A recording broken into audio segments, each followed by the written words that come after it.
Straight to the point. Sugbo, Central Visayas, Luzon, Mindanao, Pilipinas, maayong buntag kanaton tanan.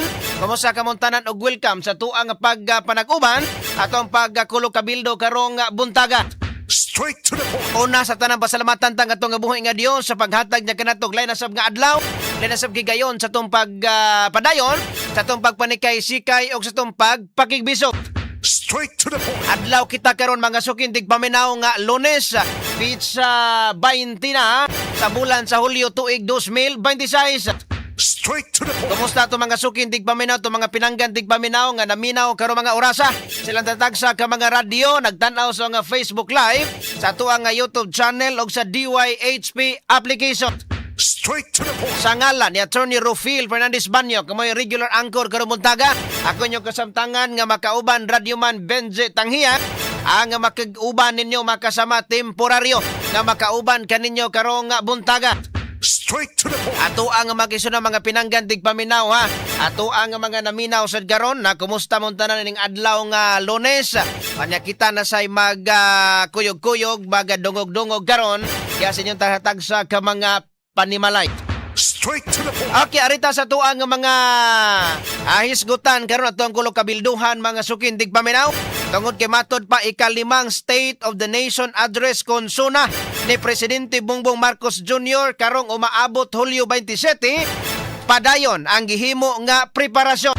Straight to the point. Lakip na niini ang i-deploy nga kapulisan nga moabot sa sobra 20,000 ang gidaghanon. Straight to the point. Grabe ka sa manggi. Kadaghan aning ni ang maong ato ang mga police personnel ang ipakatap matod pa mga sukindig paminaw atol sa zona ni Presidente Marcos ha. Ato aning atangan makasama unsa na pugkahay mga angay nato nga mga timan-an atol sa zona ni Presidente Marcos karong Hulyo 27. Straight to the point. Unsa ba kahay update niya basig yaha bang kahang adto na ba kaha sa update atunto ang yang giingon sa last year nga suna niya nga mahiya naman kayo. Aduna bagyog kahay angay nga maulaw, ngay bakahang maulaw or nagpabaga ras naw ang uban nga mga kurakot nga mga politiko.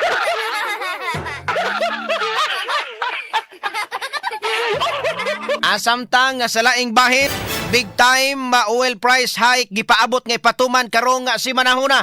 Straight to the point. Taliwala ni ini ang DTI ni paniguro sa mga konsumidor nga walay himuong price increase sa mga palaliton bisan dunay bag-ong big time oil price hike. Straight to the point. So posible nga ugmang adlaw mga sukintig paminaw ipahigayon ang big time oil price hike kundiin ang pag increase o pag uminto no sa matag litro sa tuang mga produkto sa lana. Straight to the point. So ugmang adlaw mga sukintig paminaw posible nga motaas na sagbalik. Motaas na sagbalik makasama ang uminto mo saka ang presyo matag litro sa atuang produkto sa lana. Straight to the point. Dugang pas anunon mga sukindig paminaw so makaigsunang mga motorista. Dili ra ba ingon nga gamay ang uminto kun dili taas mga sukindig paminaw ang uminto sa produkto sa lana ugmang adlaw. Straight to the point. Samtang Senador Alan Peter Cayetano o Senador Ping Lacson nagtinubagay na usab diin ni insistir si Cayetano nga walay ghost project ang Taguig City human giakusar ni Senador Lacson. Straight to the point. Ato ni hatagag pagtagad doon mga sukintig paminaw kay inay magtinabangay ning mga senador, inay maglabanay ang mga senador. Pananglitag kauban nimos trabaho, imo makasama nga labanan o baka imong giyahan, imuhang giyahan o niya sa maning kalakiha karon nga nagtinubagay naman sad mga sukintig paminaw si Senador Alan Peter Cayetano o si Senador Ping Lacson. Nagtinubagay ra ron o niya matod pa ni Ping Lacson dito siya nga post mga sukintig paminaw nga angay kunong mabutang prisuhan si Senador Alan Peter Cayetano.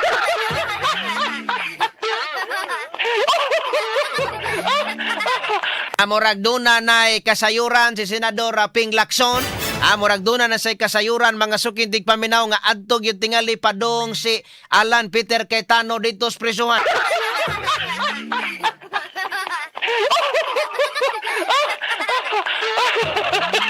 Ato ni hatagag pagtagad kay matod pa si Ping Lacson makasama mo pa-imbestigar si Senador Ping Lacson mo pa-imbestigar sa iyan ako nung gitapok ang iyahang nga mga ebidensya o mga informants may pa ang mayo pa kay si Senador Alan Peter Cayetano iyaha pa nga gipa-imbestigar ang flood control makasama wa gyud nila tagda. Angay lang si Lacson mga sukindig paminaw og si Erwin Tolfo wa gyud nila hantod garo wa man manumbaling sa flood control ngano kahaon sa kahay kanang naa nga naingnan unsa kay gikahadloka nila kanang wa man napadayon ang flood control o unya na sila mo patawag sa flood control kon ang ilahang nga mga anga ipatawag og mga witnesses mga priso naghurot.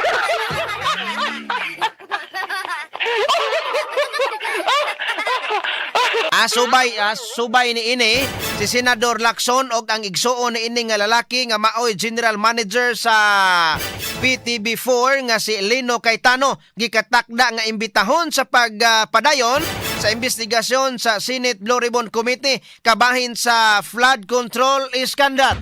Straight to the point. Maayo noon kung inyuhan na ng sugdan ng pag-imbestigar sa flood control.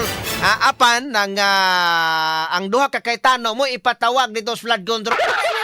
Matod palagi doon na kunoy ghost project makasama dito sa Taguig.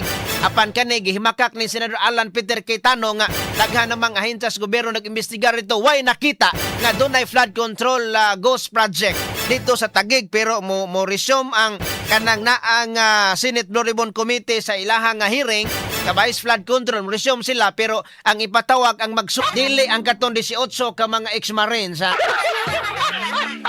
dili si Amina Pangandaman, dili si Lucas Bersamin, dili si Martin Romualdez, kundi ang mga Cayetano.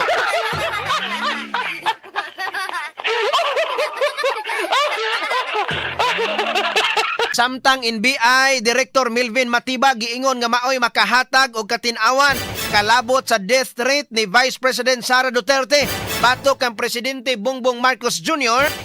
Og iyahang asawa First Lady og si kanhi House Speaker Martin Romualdez si Matiba gikatakda nga motistigo sa impeachment trial ni Vice President Sara Duterte ug mang-adlaw Hulyo 21. Straight to the point. May gani kay mutunga nas Matibag kay gipasumunan to siya nga ato untang miagin semana pa atambungon sa hearing mga sukindig paminaw patambungon unta dito unya wa man to kay duna kunoy importanteng lakaw sumuna nga karon kuno siya mo tambong ugmang adlaw karong si manahon na sa mo tambong pero ugmang adlaw unya siya kunoy makahatag katin-awan alas sige ato ang atangan na kasamangki kay niining panahon na mga sukindig paminaw si Matibag dili pa man direktor nahitabo ni 2024 kining ni ang maong pagpreskon ni Vice President Sara Duterte 2024 pa ni onya karon si Matibag bag-o pa man ni na direktor pero naaman kuno siya man kuno makahatag og katin-awan bason pa basi og magdalas Matibag og kanang hitman nga mao gyud tinuod nga witness Atong atangan mga sukindig paminaw ang kaning ni ang pagtunga ni Direktor Matibag ugma pohon dito sa impeachment court atol sa impeachment na trial. Straight to the point. Sa pikas bahin, Visayan Electric Company nakakuha og approval gikan sa Energy Regulatory Commission kon ERC aron maminusan ang taas nga bayronon sa kuryente sa mga konsumidor sud karong buwana. Straight to the point. Samtang century-old nga train station sa Valladolid, Carcar City naluwas gikan sa gitakda unta nga demolisyon alang sa usa ka highway widening project sa DPWH. Straight to the point. Ang maong train station na nasud kini sa usa ka designated heritage zone. Straight to the point. Samtang DNR 7 nalangay sa pagmando ni ini og cease and desist order batok sa pagputol og mga punuan sa kahoy sa Town Plaza sa Oslo human ang lokal na kagamhanan ni ini ang niputol na sa puno ka napo ka mga punuan sa kahoy nga giingon nga Straight to the point. tamtang dito sa gawa sa nasod Amerika ni review o ni renew sa strikes ni ini batok sa Iran human duha ka mga military personnel ang nakala sa Iranian attack. Straight to the point. Ato ni hatagag pagtagad mga sukindig paminaw kumo ni rason nga ni sipat no minton sa balik ang precious lana tungod kay ang US mga sukindig paminaw ang US ug ang Iran nagkagubot naman sila balik sa maning ilaha duwa ning ilaha ug unsa ba kaha kay mura magduwa-duwa na po ning ilaha mo hunong mo padayon unya mo na nga kita din pod magunot-unot rapunta kay saon man nga tuwa man ta nagsalig kadaghanan supply sa tuwa nga lana tuwa man mga sukindig paminaw sa Middle East Straight to the point. Kaning uban pa nato ang mga kulo kabilduhan karong nga buntaga diri sa tuang pagpanag-uban at diri sa tuang nga sibianan sad makasama og sa 93.9 IFM. Padya standby lang sa makasama balik ta karon taon human sa importante kayo.